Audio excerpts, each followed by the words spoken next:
As they were draining Chatfield and they were draining 11 Mile Reservoir and other reservoirs and areas around the metro area and in the foothills, it makes this river swell up, and it gets to a point where we just can't put a diver in the water. It's just entirely too dangerous.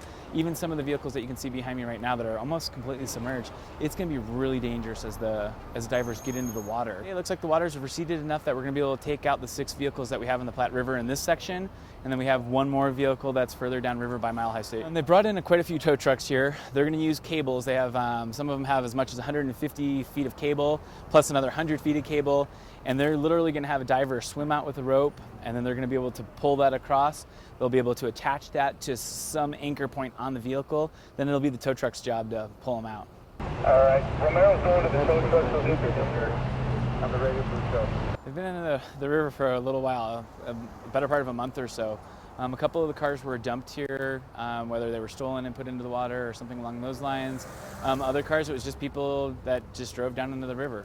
These are certified Denver firefighters. They're certified to go into a burning building, and they're certified to go into this water.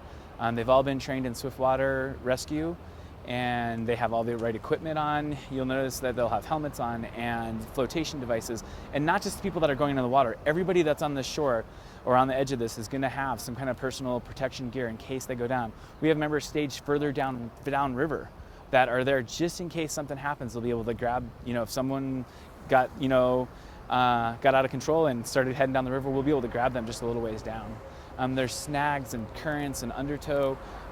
There's things in the water that they can't see. When they get in there, they might come across a tree branch or a set of rock outcropping or something along those lines that'll be really treacherous for them, as well as when they get to the vehicle. The currents really change a lot, and so as they're trying to hook up a chain and hook up these cables and stuff like that to these cars to pull them out, it's a very dangerous task for these dive rescue people.